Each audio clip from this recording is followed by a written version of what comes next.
반갑습니다. 돌집사TV입니다. 자, 이번 시간에는 이제 직업상담사 2급 1차 시험 기출 문제들을 제가 볼 건데요. 그 중에서도 제가 이제 몇 개년을 보다 보니까 제일 자주 나오는 문제들이 있습니다. 또 그 자주 나오는 문제들이 2차와도 연결되어 있는 내용들이 많이 있더라고요. 이제 그 내용들만 제가 추려서 한번 요약을 해 봤고요. 각 과목별로 정리를 해 두었으니 요번에는 1과목 한번 보고 시작하도록 하겠습니다. 자, 1차 시험 보시기 전에 여기 있는 내용만큼은 확실히 알고 시험을 보러 가주셨으면 좋겠네요. 자, 1과목 한번 해보도록 하겠습니다. 자, 1번 다음에서 설명하고 있는 생애 진로 사정의 구조는 자, 내용 한번 봐야겠죠? 자, 개인이 자신의 생활을 어떻게 조직하는지를 발견하는 것이다. 내담자가 그들 자신의 생활을 체계적으로 조직하는지 아니면 매일 자발적으로 반응하는지 결정하는 데 도움을 준다. 자, 여기서 힌트가 될 만한 내용은 뭐가 있냐? 자, 생활을 어떻게 조직하는지 그리고 자발적으로 반응하는지 자, 요런 두 가지 내용으로 미뤄 봤을 때 정답은 2번이 되겠습니다. 자, 전형적인 하루죠. 자, 그러면 생애 진로 사정 구조에 대해서 조금 더 알아보겠습니다. 자, 아들러의 개인 심리학의 기초를 두고 있다라는 내용까지 머릿속에 담고 내용 보도록 할게요. 자, 생애 진로 사정 구조에는 네 가지가 있습니다. 첫 번째, 진로 사정. 내담자의 경험이나 흥미, 여가 활동에 대해서 사정하는 것이 진로 사정이고요. 전형적인 하루에 대해서 보시면은 내담자의 생활을 어떻게 조직하는지 보는 겁니다. 근데 여기서 중요한 거는 의존적으로 조직을 하는지 아닌지에 대해서 보는 것이 전형적인 하루에 대해서 보는 것이다 라고 되어 있고요. 그리고 세 번째, 강점과 장애를 봅니다.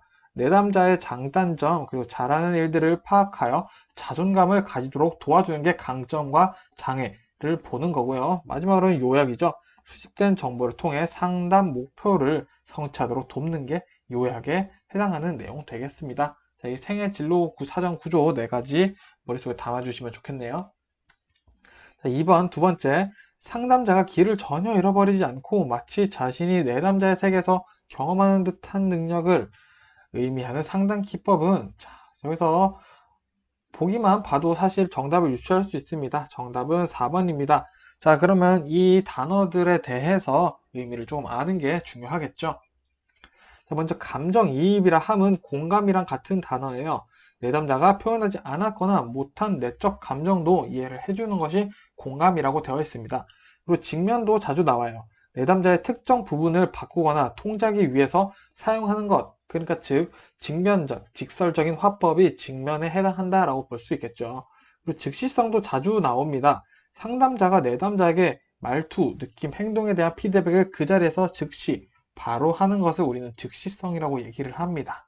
그리고 리허설이라고 하면 내담자에게 행동을 연습하거나 실천하기 위해서 돕는 것 한번 해보고 연습해보는 그런 게 리허설이 되겠죠.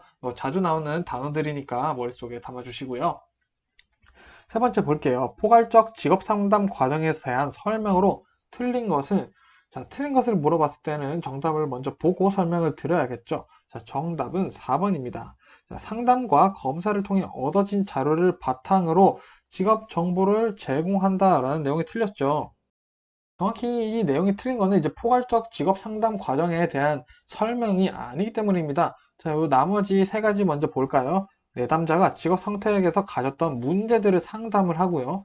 내담자가 자신의 내부와 주변에 일어나는 일들, 환경에 대한 충분한 자각이죠. 자각을 하게 하고 직업 심리 검사를 통해 내담자의 문제를 명료화한다라고 되어 있습니다. 자, 이 세 가지가 포괄적 직업 상담 과정에 대한 설명이죠. 자, 이거 누가 얘기했었죠? 크리치가 얘기했었습니다. 자, 그러면은 조금 더 알아보도록 하겠습니다. 자, 크라이티스가 얘기했던 포괄적 직업 상담 과정, 진명문에 대해서 한번 알아보도록 하겠습니다. 자, 진단. 내담자의 고민이나 진로 해결을 위한 흥미, 가치 등을 수집하는 단계죠. 그리고 명료화 및 해석을 합니다. 진단을 통해 얻은 정보를 토대로 대안을 찾고 해석하는 단계죠. 그러면은 이제 문제 해결을 하겠죠.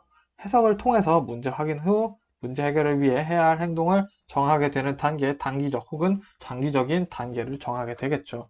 자, 이 포괄적 직업 상담 과정 진명문 해서 1차 때 자주 나오고 2차 때도 충분히 출제가 될 수 있는 문제니 꼭 알고 넘어가 주시면 좋겠습니다. 자, 직업 상담의 문제 유형. 자, 크라이티스 나왔으니까 요 내용도 한번 좀 보고 넘어갈게요. 이거는 2차 문제 적용, 이제 준비를 하는 것도 그렇겠고요. 1차 준비도 되겠죠. 자, 크리츠의 세 가지 분류. 직업 상담의 문제가 크게 세 가지가 있던데, 내가 봤을 땐 이래. 라고 크라이티스가 얘기를 한 거죠. 첫 번째, 적응성입니다. 당연히 적응형과 부적응형으로 나뉘겠고요. 적응형은 흥미와 적성이 일치하는 경우, 부적응형은 흥미와 적성이 불일치한다. 그래서 적응성은 두 가지로 나뉜다. 라고 보시면 되고요. 그 다음에 결정성이 있습니다. 다재다능하거나 우유부단한데, 다재다능은 재능이 너무 많아서 쉽게 오히려 결정을 못하는 유형이고요. 우유부단은 말 그대로 우유부단해서 흥미와 적성을 떠나 그냥 결정을 못하는 단계다. 문제다. 라고 본 거죠. 그리고 현실성, 세 번째 현실성 보면은 세 가지가 있습니다. 첫 번째 비현실성, 자신의 적성이나 흥미에 안 맞는 거죠. 이걸 비현실성이라고도 얘기하죠. 부적응형이랑 뭐 거의 비슷한 내용이죠. 그리고 강압형, 남이 시켜서 했거나 적성이 안 맞는데 계속해서 노잼인 경우죠. 보통 부모님이 그렇게 시켰을 강요, 그런 것들이 있을 수 있겠죠. 그리고 불충족형, 자신의 수준보다 낮은 수준의 직업을 가진 경우, 내 능력은 10인데 5짜리 일을 하고 있을 때 현실적으로 맞지 않다라고 얘기를 하고 있다는 겁니다. 자, 그래서 크리츠는 약간 직업상의 문제 유형을 어쨌든 흥미와 적성으로 나눠서 본 기준들이 있다라고도 한번 이해할 수 있겠네요. 자, 4번 볼게요. 다음 중 내담자의 동기와 역할을 사정함에 있어서 자기 보고법이 적합한 내담자는, 자, 이 문제는 뭐 자주 나온다고 하면 자주 나올 수 있겠는데, 제가 이 문제를 넣은 이유는 인지적 명확성에 대한 개념을 조금 더 구체적으로 잡기 위해서 넣습니다. 자, 요거는 일단은 정답 보면은 2번이에요. 자, 자기 보고법이란 뭔지 잘 모르겠지만 자기가 스스로 뭔가 내 상황에 대해서 얘기를 하는 느낌이 들죠. 근데 여기서 이 자기보고법을 잘 하려면은 현실을 잘 알고 있고 나에 대해서 잘 알고 있어야겠죠. 그것을 단어로 표현하면은 이제 인지적 명확성이 높다라고 할 수 있겠죠. 말 그대로 내가 잘 인지를 하고 있는지 없는지 그런 것들을 말하는 개념이라고 생각하시면 좋을 것 같아서 요건 한번 넣어봤어요. 자, 다섯 번째, 미셸과 크럼볼츠가 제시한 진로 발달 과정 요인에 해당하지 않는 것은, 자, 이것도 굉장히 사실 다 중요한 문제입니다. 무조건 요거 2차 때도 무조건 나올 수 있겠죠. 자, 우리가 미셸과 크럼볼츠 진로 발달 과정 요인 하면은 떠올려야 되는 게 유환학과, 저는 이렇게 말씀드리고 있습니다. 자, 그래서 5번의 정답을 한번 찾아볼까요? 정답은 3번 사회성 기술은 해당하지 않습니다. 자, 그럼 이 유한학과에 대해서 한번 알아볼게요. 자, 미셸과 크럼볼츠가 제시한 진로 발달 요인, 유한학과 유전적 요인과 특별한 능력, 이렇게 끊어서 이것만 쓰셔도 되고요. 있으면 사회학습을 잘한다고 합니다. 그리고 환경과 경험적 사건이 진로 선택에 영향을 준다. 그리고 학습 경험이 많으면 사회학습을 잘한다. 자, 이렇게 다 안 쓰셔도 돼요. 학습 경험. 그리고 과제 해결. 자, 과제 해결 능력이나 직업 습관 등 문제를 다루고 접근하는 기술력에 따라 진로 발달 과정의 요인이 결정이 된다. 라고 미셸과 크럼볼츠가 얘기를 했다. 유한학과. 해서 외우도록 하겠습니다. 자, 6번 보딘 무조건 나오죠. 보딘의 정신역동적 진로 상담 기법과 가장 거리가 먼 것은, 자, 이것도 당연히 우리가 도식화해서 외워줘야 되는 친구죠. 자, 명비소라고 외우고 있습니다. 명비소. 그래서 정답은 순수성은 해당하지 않는다. 그럼 이 명비소 조금 더 한번 알아볼까요? 자, 보딘의 정신역동적 진로 상담 기법 명비소. 첫 번째 명료화죠. 개방적 질문이나 부드러운 명령, 진술을 토대로 내담자의 문제를 요약하는 것. 자, 명료화는 정의 내리고 요약하는 것이다 라고도 볼 수 있어요. 그리고 비교 있습니다. 비교. 직업 선택 시 발생하는 차이, 유사성들을 비교해서 부각해서 한번 알아보는 거죠. 이거를 이제 비교다 라고 얘기를 하고 있고요. 그리고 소망 방어 체계에 대한 해석이 있습니다. 이거는 내담자의 내적 동기와 진로 결정 사이의 관계를 내담자가 자각하게 만들어주는 역할을 한다라는 거죠. 자, 내담자가 진로 결정을 할 때 이유가 있겠죠. 그 내적 동기를 내담자 스스로 알게 해주는 것이 소망 방어 체계에 대한 해석이다 라고 이해하시면 될 것 같습니다. 자, 그럼 보딘 문제 하나 더 볼게요. 자, 보딘이 제시한 직업 문제의 심리적 원인에 해당하지 않는 것은, 자, 보딘에 이런 내용이 있었나 싶으실 수 있어요. 일단 정답 한번 볼까요? 정답은 인지적 갈등입니다. 자, 왜 인지적 갈등인지 한번 좀 더 알아볼게요.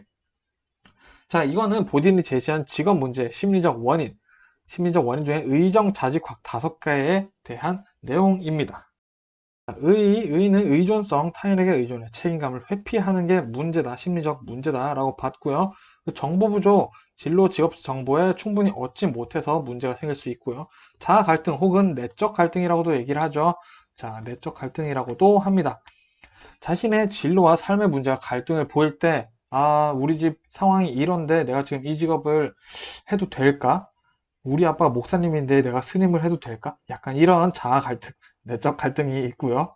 자, 네 번째, 직업 선택의 불안, 내가 원하는 직업이 사회나 타인의 기대에 맞지 않는 경우, 자, 자아 갈등과 비슷할 수도 있겠죠. 하지만 내가 생각하는 것과 사회에서 생각하는 것이 좀 달랐을 때 오는 충돌 때문에 일어난다 라고 보는 게 좀 더 맞습니다. 그리고 확신의 결여, 자신의 선택에 대한 확신이 부족한 경우에 본인이 요거 직업 문제에 심리적 원인이 있다 라고 얘기를 했어요. 자, 이 의정자직학으로 봤을 때 인지적 갈등에 해당하지가 않죠. 그래서 정답이 1번이 됐었네요. 자, 내적 갈등, 자아 갈등이죠.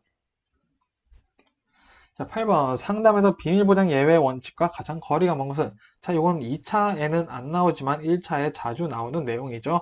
자, 8번 정답 한번 풀어볼까요? 정답은 4번입니다. 자, 상담을 의뢰한 교사가 내담자 상담 자료를 요청할 수는 있겠지만 요거는 비밀 예외 보장, 비밀 예외가 아니죠. 비밀 보장을 해줘야 됩니다. 자, 요 나머지 같은 경우에는 비밀 보장 예외 원칙과 관련이 있죠. 자, 범죄 실행 가능했을 때 비밀을 지켜줄 때가 아니죠. 그리고 자살을 실행할 경우도 마찬가지고요. 타살 가능성이 있을 때도 마찬가지입니다. 이럴 때는 비밀을 지켜줄 때가 아니라 바로 경찰에 신고하거나 뭐 더 좋은 내담자, 상담자를 소개를 시켜주는 게 좋겠죠. 자, 9번 윌리엄슨 보겠습니다. 윌리엄슨 특성 요인이죠. 특성 요인 직업 상담에서 검사의 해석 단계에 이용할 수 있다고 제시한 상담 기법은, 이것도 뭐 얘기하는지 보니까 설직설을 얘기하고 있습니다. 설직설. 자, 설직설이 무엇이냐? 자, 설명, 직접 충고. 직접 충고하는 거죠. 그리고 설득입니다. 자, 이거로 봤을 때 정답은 4번 되겠네요. 4번. 자, 이 설직설 조금 더 한번 알아볼까요? 자, 윌리엄슨의 특성 요인 이론에서 직업 상담 검사 해석 단계, 설직설. 검사 해석 단계를 설직설이라고 외워보겠습니다. 설명은 내담자에게 여러 자료를 보여준다는 게 중요해요. 자료를 보여주면서 내담자가 현명한 선택을 할 수 있도록 돕습니다. 그리고 직접 충고, 내담자의 이야기를 들어보고, 너 좀 잘못된 선택을 할 것 같아. 이렇게 하면은 너 되게 좌절해서 힘들 수 있어. 라는 선택을 할 것 같을 때 충고를 해주는 게 직접 충고를 해주는 거고요. 설득. 이것도 마찬가지로 자료를 근거로 해요. 자료를 근거로 내담자가 잘못된 선택을 하지 않도록 설득한다. 설명과 설득 개념이 비슷하지만 대충 2차 쓸 때는 대충 아는 대로 써도 된다라는 거 우리끼리만 알고 있으면 좋을 것 같아요. 자, 10번 볼게요. 다음 대화는 교류 분석 이론의 어떤 유형에 해당하는가? 내용 한번 볼게요. A. 철수야, 우리 눈썰매 타러 갈래? B는 철수겠네요. 자, 이런 거 의미 없지만 한번 유추해 봅니다. 심심하니까. 자, 철수, 나이에 맞는 행동 좀 해라. 난 그런 쓸데없는 짓으로 낭비할 시간이 없어. 일단은 제가 봤을 때 이거는 인성 문제가 커요. 일단 철수는 굉장히 인성이 쓰레기입니다. 자, 하지만 우리 문제를 풀어야 하니까. 자, 정답 보면은 4번이죠. 교차적 오류. 자, 교차적 오류는 일단은 마찰이 있죠. 기본적인 마찰이 있습니다. 그렇기 때문에 교류가 되고, 이 교류에 대해서 그럼 다른 어떤 교류들이 있는지 또 살펴봐야겠죠. 자, 번이 얘기를 했네요. 교류 분석적 상담은 번이 얘기했는데, 분석의 종류를 한번 볼게요. 일단은 구조 분석이 있어요. 상담자가 PAC가 이제 구조 분석에 대한 내용입니다. 큰 의미를 가지실 필요는 없고요. 내담자가 PAC의 내용, 구조 분석할 때 필요한 내용이나 기능을 이해하는 방법이다. 자신들의 자아 상태를 확인시켜 주는 것을 이제 우리는 구조 분석이라고 얘기를 하고요. 시험에 나오는 거는 의사 교류 분석이죠. 자, 상보 교류, 상호 보완 교류라고도 하고요. 교차 교류, 이면적 교류가 있습니다. 자, 먼저 상보 교류는 상호 갈등이나 마찰이 없어요. 아주 이상적인 상태입니다. 자, 교차 교류는 방금 철수의 인성 나왔죠? 상호 갈등도 있고 마찰도 있어요. 둘 중 하나가 제정신이 아니거나 둘 다 제정신이 아닐 경우 그렇게 되고요. 자, 이면적 교류, 상호 갈등은 없어요. 근데 마찰은 있어요. 겉으로는 갈등이 없어 보이지만 속으로는 썩은 대화를 하는 거죠. 뭐 예를 들어서 그런 겁니다. 철수가 아까 자, 철수야 우리 눈썰매 타러 갈래? 눈썰매 타는 거 좋은데 나는 스키가 더 좋은데 어떡하지 그냥 눈썰매 탈까? 이렇게 얘기를 만일에 했다고 칠게요. 그럼 철수는 이미 싫은 거죠. 근데 막 A한테는 그래 괜찮아 뭐 타러 가지 뭐 이런 식으로 얘기를 할 수도 있고 속으로는 아유 저 눈썰매밖에 못하네 스키가 진짜 재밌는데 말이지 이렇게 속으로 욕을 할 수도 있다라는 거죠. 그게 바로 이면적 교류다라는 거. 결국 시험에는 요 세 가지 정도 머릿속에 담아주시면 좋겠네요. 자, 11번 볼게요. 윌리엄슨 또 나왔습니다. 윌리엄슨의 변별 진단에서 네 가지 결과에 해당하지 않는 것은 자, 요거 2차 때도 나올 수가 있어요. 자, 정답 한번 볼까요? 정답은 3번입니다. 자, 윌리엄슨은 변별 진단에서 정보의 부족에 대해서 얘기하진 않았습니다. 그럼 그 네 가지 뭔지 한번 알아볼까요? 자, 윌리엄슨은 변별 진단 진불흥현이라고 외우고 있습니다. 진불흥현. 자, 진불흥현. 자, 첫 번째 진로 무선택.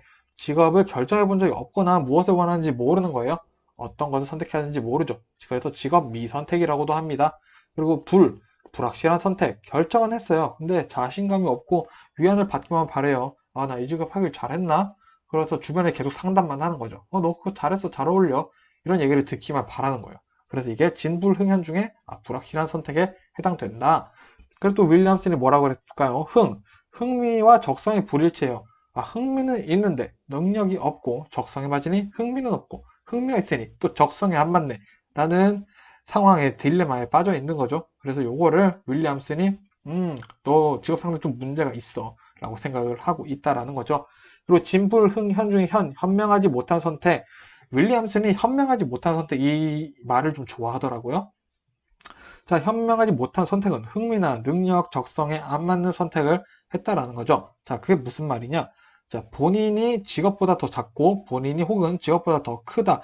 이런 거죠. 자, 내 능력은 10밖에 안 되는데 10이 내 능력은 5인데 직업을 하려면은 한 10의 능력이 필요한 거예요. 10의 수준이. 근데 오히려 내 수준은 10인데 직업이 5밖에 안 되는 일을 하고 있다. 이럴 때 윌리엄슨이 너 되게 현명하지 못한 친구구나. 현명하지 못한 선택을 하고 있어. 라고 얘기를 한다라는 거죠. 이런 경우는 보통 어느 지위나 안정된 일에 대한 갈망 때문에 할 수 있게 된다라는 거죠. 사실 이 친구는 뭐 공무원을 해서는 안 되는 친구인데 안정적이니까 공무원을 하려고 무작정 한다. 결국 현명하지 못한 선택.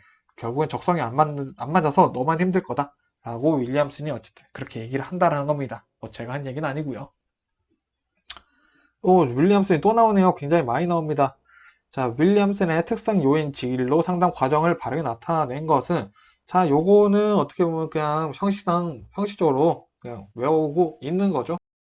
분종진 예상추, 분종진 예상추라고 외우고 있습니다. 그래서 정답은 어디 보자. 4번이 되겠네요. 분종진 예상추 순서로 가죠. 자, 내용 한 번만 볼게요. 자, 분종진 예상추인데 여기서 분석이라 하면 내담자에 대한 자료 수집, 심리 검사 실행. 보통 맨 처음에 이런 걸 하죠. 종합을 합니다. 내담자의 태도, 욕구, 성격 등 알기 위해서 정보 수집해서 이제 종합을 하죠. 그리고 진단을 해요. 그 정보 가지고 문제점을 찾고 이제 해결 방안을 찾아봅니다. 그리고 예측을 하죠, 이제. 그러면은 이런 문제가 있으니까 대안적으로는 조치를 이렇게 하면 좋겠고, 중점 사항은 이런 걸 좀 가지면 좋겠어요. 라고 예측을 하죠. 그리고 추수지도 문제 발생 시 이 단계들을 반복을 하는 겁니다. 쳇바퀴처럼. 그래서 옳은 행동을 계속 할 수 있도록 돕는 걸로 추수지도 단계로 마무리를 한다. 라고 이해를 하시면 되겠네요. 어쨌든 뭐 분종진, 예상추, 2차 쓰는 실무, 서술 문제로 충분히 나올 수 있습니다. 자, 13번 드디어 부처 나왔습니다. 부처하면 일단 떠올려야 되는 게 탐전행이죠. 자, 문제 읽어보기 전에 탐전행부터 떠올리고 시작할게요. 1차에서는요. 자, 부처가 제시한 집단 직업 상담을 위한 3모델이 아닌 거 탐전행 맞죠? 탐전행 정답은 3번 평가 단계는 빠져 있겠네요.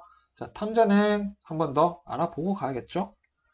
자, 탐색 단계, 자기 개방, 흥미 적성 측정, 측정 결과의 피드백, 불일치의 해결이 이루어지는 단계가 부처의 탐색 단계다. 전환 단계는 뭐냐? 자아 성찰과 이제 피드백이 일치를 해야 돼요. 왜? 탐색 단계에서 피드백 했잖아요. 자, 피드백이 일치했을 때 이제 자기 지식을 직업 세계와 연결해서 가치를 조사를 합니다. 자, 그럼 이제 행동해야겠죠? 행동 단계, 목표를 설정하고 행동 계획의 개발, 그리고 목표를 위한 자원 탐색, 어떤 자격증이 필요한지 이런 것들이죠. 그리고 장단기적인 결정을 행동 단계에서 하게 된다라고 누가 얘기했다? 부처가 얘기했다라는 겁니다. 자, 14번. 내담자와 관련된 정보를 수집하여 내담자의 행동을 이해하고 해석하는데 기본이 되는 상당 기법으로 가장 거리가 먼 것은 을 물어보네요. 자, 그럼 정답 한번 볼까요? 행동을 이해한다라고 했는데 정답은 1번입니다. 1번. 자, 요 상담 기법들에 대한 내용 무엇을 말하고 있냐? 내담자 기본 상담 기법이죠. 자, 이거에 대한 설명 여러 6가지 정도 쓰시오라는 서술 문제가 나온 적이 있죠. 그래서 이 문제 조금 더 살펴보도록 하겠습니다. 자, 내담자의 행동을 이해하고 해석하는 기본이 되는 상담 기법 6개 이상 쓰시오 라고 문제가 나올 수 있다는 거죠. 나온 적도 있고요. 그래서 우리는 총 9개가 있지만 6개를 외워보도록 하겠습니다. 자, 가의 전분 외반이라고 외워볼게요. 가의 전분 외반. 자, 첫 번째 가정 사용하기, 두 번째 의미 있는 질문, 지시 사용하기, 세 번째 전이된 오류 정정하기, 네 번째 분류 및 재구성하기, 다섯 번째 왜곡된 사고 확인하기, 여섯 번째 반성의 장 마련하기. 자, 이렇게 해서 가의 전분 외반 먼저 외워주시고요. 그 다음에 혹시 기억 안 날 수도 있잖아요. 그래서 이 세 개 한번 눈으로 계속 읽어 둘게요. 변명에 초점 맞추기, 정감, 재인식 및 다루기, 그리고 근거 없는 믿음 확인하기. 혹시 또 이 세 개 중에 하나가 기억날 수도 있으니까 같이 봐주시면 되겠습니다. 일단 기본적으로 가의 전분 외반 해서 내담자의 행동을 이해하고 해석하는 상담 기법이라고 외워둘게요. 자, 15번. 얄롬이 제시한 실존주의 상담에서 4가지 궁극적 관심사에 해당하지 않는 것은. 자, 이것도 2차 실무에서 나올 수 있습니다. 자, 얄롬이죠. 샬롬 아니고 얄롬입니다. 자, 얄롬 문제 보니까 이거는 직관적으로 풀어야 돼요. 정답은 4번 공허입니다. 자, 그럼 얄롬이 말한 4가지 궁극적 관심사 뭔지 외워야겠죠? 자, 실존주의 상담에서 4가지 궁극적 관심사. 얄롬이 무슨 얘기를 했냐? 첫 번째, 자유와 책임을 얘기를 했습니다. 이거 서술로 다 쓰실 줄 아셔야 돼요. 자, 자유와 책임. 인간은 선택할 수 있는 자유의지가 있습니다. 물론 그에 따른 책임도 있겠죠. 그리고 죽음과 비존재. 자, 인간은 결국 죽습니다. 그 사실을 자각해서 죽음을 부정적으로 보지 않도록 노력해야 된다라고 얄롬이 얘기를 했고요. 그리고 고립됩니다. 인간은 혼자 태어나서 혼자 죽는 아주 고립된 존재이죠. 그리고 무의미를 얘기를 했어요. 인간은 결국 죽어요. 그래서 어떤 삶을 살지 의미를 가지고 고민을 해야 한다라고 얄롬이 얘기를 했다고 합니다. 그래서 얄롬이 결국 자유와 책임, 죽음과 비존재, 고립, 무의미 이 4가지를 얘기를 했다라는 거를 머릿속에 꼭 외우고 1차 시험을 보셔야겠네요. 자, 16번 보겠습니다. 초기 면담의 유형 중 정보지향적 면담을 위한 상담 기법과 가장 거리가 먼 것은. 자, 일단 면담의 기본은 초기, 중기, 그리고 종결 이렇게 나눠지죠. 자, 이거에 대해서 이제 그 단계 안에 있는 내용을 물어보는 건데 정답은 자, 재진술입니다. 초기 때 재진술이 이루어지진 않아요. 초기 때 뭐가 이루어지냐? 탐색해보기, 폐쇄형 질문, 개방형 질문. 일단은 뭐 대화를 조금 해봐야겠죠. 자, 그럼 이 면담 시기별 어떤 내용이 있는지 알아보도록 하겠습니다. 자, 상담의 단계별 활동 내용. 자, 첫 번째 초기 단계에 일단 관계 라포 형성을 해야 돼요. 어느 상담이나 거의 같습니다. 그리고 이제 구조화를 하고 문제 평가를 해봐야 되는데 여기 사용되는 기법이 아까 나왔던 탐색해보기, 폐쇄적 질문, 개방적 질문을 통해서 라포 형성과 구조화, 문제 평가를 초기 단계에 합니다.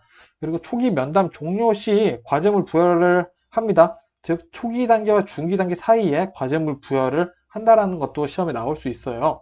자, 그럼 두 번째 중기 단계는 뭐 하냐? 목표 설정을 하고 문제 해결, 그리고 개입, 그리고 내담자에게 문제를 직면시키고 도전시키는 걸 중기 단계 합니다. 자, 그리고 훈습이라는 걸 하는데 문제에 대한 대안을 현실 생활에서 적용하게 돕는 것을 훈습이라고 합니다. 그러니까 훈련이라고 개념을 잡으셔도 뭐 상관은 없을 것 같아요. 뭐 거의 같은 내용이죠. 중기 단계 때 훈습을 시키고 목표 설정, 문제 해결, 개입, 직면시키고 도전시키는 것을 중기 단계 한다라고 보시면 되겠어요. 자, 그럼 종결 때는 이제 끝내야죠. 이제 평가를 합니다. 자, 그동안 자신감 증가를 시키시고 이제 관계를 끝내야 돼요. 저희는 이제 안녕 하고 내담자와 상담자가 헤어지는 시간이고요. 상담을 통해 그동안 얻은 학습 효과들이 있겠죠. 앞으로 잘 하시길 바래요 하면서 향상시킬 수 있도록 도와주는 것을 종결해 합니다. 자, 그래서 재진술 같은 경우에는 초기 면담이 아니었죠. 즉 재진술은 중기 단계에 포함된다 라고 보시면 되겠습니다. 자, 그러면은 이렇게 해서 이제 1과목 핵심 문제 16개를 파악을 해봤습니다. 자, 1차 뿐만 아니라 2차 때 연결된 문제들이 거의 대다수기 때문에 여기서 제가 말씀드린 내용들은 사실 머릿속에 무조건 있어야 되는 내용들이에요. 그래서 이 문제들만큼은 꼭 공부를 하시고 1차 시험을 보셨으면 좋겠습니다. 자, 저는 그러면 이제 2과목 때도 16문제 들고 한번 인사드리도록 하겠습니다. 감사합니다.